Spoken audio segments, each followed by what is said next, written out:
اللهم صل على سيدنا ومولانا محمد وعلى آل سيدنا ومولانا محمد وبارك وسلم صلاة وسلاما كثيرا كثيرا. أما بعد فأعوذ بالله من الشيطان الرجيم. بسم الله الرحمن الرحيم. اليوم أكملت لكم دينكم وأتممت عليكم نعمتي ورضيت لكم الإسلام دينا. صدق الله العظيم وصدق رسوله النبي الكريم. اسٹیج پہ موجود علماء کرام جو جبال علم ہیں اور عزیز طلباء، السلام علیکم ورحمۃ اللہ وبرکاتہ. اس مرتبہ یہاں حاضری اس موقع پہ ہو رہی ہے کہ اس ادارے کے بانی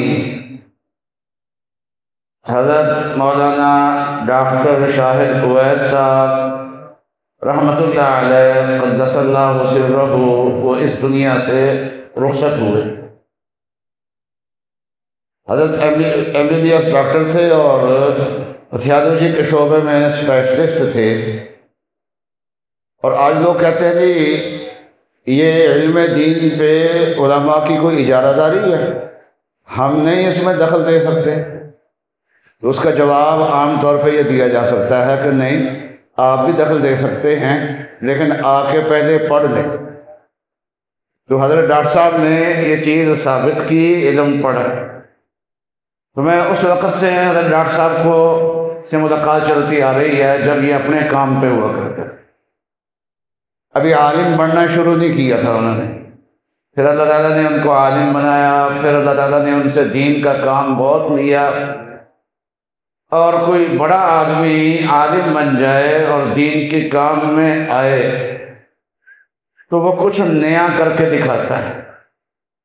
تو یہ آس اکیڈمی اپنی نوعیت کے اعتبار سے باقی مدارس سے منفرد بھی ہے، اور حضرت کے لیے تو یہ بڑی ان کے لیے خوش قسمتی کی بات ہے کہ ساری زندگی دین کا کام کرتے رہے، تعلیم و تعلم کا کام کرتے رہے، لیکن آخری کام جو ہے وہ ختم نبوت کا ہے. اس کے پروگرام کو تشکیل دے کے، پروگرام بنا کے شروع بھی ہو چکا تھا پروگرام، تو اس حالت میں اللہ تبارک و تعالیٰ نے اپنے پاس بلایا ہے.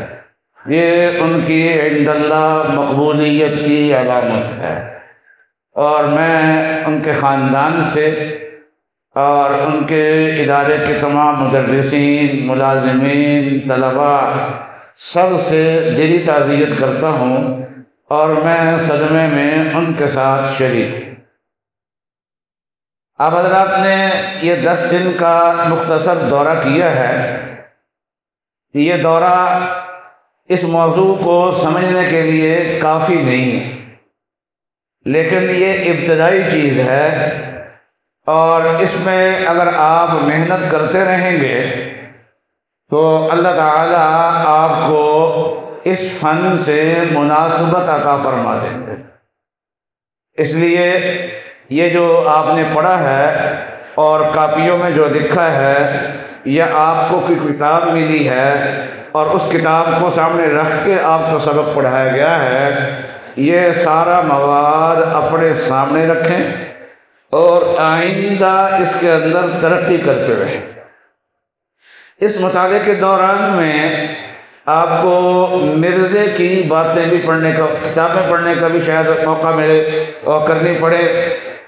تو مرزے کی کتابوں کا میں نے بھی شروع میں آج سے 44 سال پرانی بات کر رہا ہوں، طالب علمی کا دور تھا، تخصص کا میرا دور تھا، تو میں نے بھی کچھ مطالعہ کیا، لیکن بڑی نحوست محسوس ہوتی، اور اس نحوست کو ٹالنے والی چیز 2 ہے: اللہ کا ذکر ہے اور نیک صحبت ہے. اس کے ساتھ ساتھ ان 2 چیزوں کا لازماً اہتمام کریں. تو مرزا کی کتابیں پڑھنی ہیں تو اس کی نحوست دور کرنے کے لیے بھی کوئی نہ کوئی انتظام ہونا چاہیے. حضرت تھانوی رحمۃ اللہ علیہ سے کسی نے پوچھا کہ حضرت میں یہ غالباً مرزیہ کی کتابیں تھیں یا کوئی اور تھی، چونکہ میں مناظر ہوں اور میں آگے ان کا رد بھی کرتا ہوں تو اس لیے ان کی کتابیں پڑھتا ہوں، لیکن ان کتابوں کی وجہ سے پڑھنے کے دوران میں مجھے اپنے قلب پر ظلمت محسوس ہوتی ہے، تو کیا میں اللہ کی بارگاہ سے دور تو نہیں ہو گیا؟ حضرت تھانوی رحمۃ اللہ علیہ نے فرمایا جیسے گندگی پھیلانے والا اس کو بدبو آتی ہے تو گندگی صاف کرنے والے کو بھی بدبو آیا کرتی ہے، تو اس لیے آپ کو دوہرا اجر مل رہا ہے، آپ کو اپنی محنت کا بھی اجر مل رہا ہے اور جو آپ کدورت محسوس کر رہے ہیں اس کا بھی اجر مل رہا ہے۔ جیسا کوئی پخانہ کہیں پڑا ہو تو اس کو دھو رہا ہو تو دھوئے گا، جگہ صاف کرنے کا بھی اس کو اجر ملے گا اور جو اس نے بدبو سہی ہے اس کا بھی اجر ملے گا۔ تو اس لیے جب اس کتابوں کا مطالعہ کرے تو اپنے استادوں کی نگرانی میں رہیں اور ان کی صحبت میں رہیں اور اللہ کے ذکر کے ساتھ رہیں تو انشاءاللہ اللہ تعالیٰ قلب پہ ظلمت نہیں آنے دیں گے۔ تو زیادہ بات کرنے کا موقع نہیں ہے تو میں اتنا ہی اسی پہ اکتفا کرتا ہوں کہ اپنے کام کو آپ نے آگے بڑھانا ہے، اس کے لیے کتابیں بھی ہیں اور بہت سارے اس موضوع پہ کام کرنے والوں نے مختلف موضوعات پہ یوٹیوب پہ اپنے بیانات محاضرات جو ہیں وہ چڑھا دیے، تو ان محاضرات سے بھی آپ استفادہ کر سکتے ہیں۔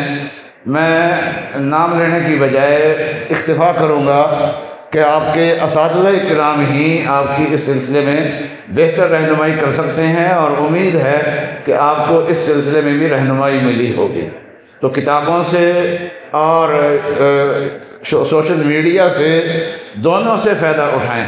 آپ مدرسوں میں موبائل چھپا کے تو رکھتے ہیں نا، تو کسی اچھے کام کے لیے بھی کبھی کبھی استعمال کر لیا کرنا۔ وآخر دعوانا الحمدللہ رب العالمین۔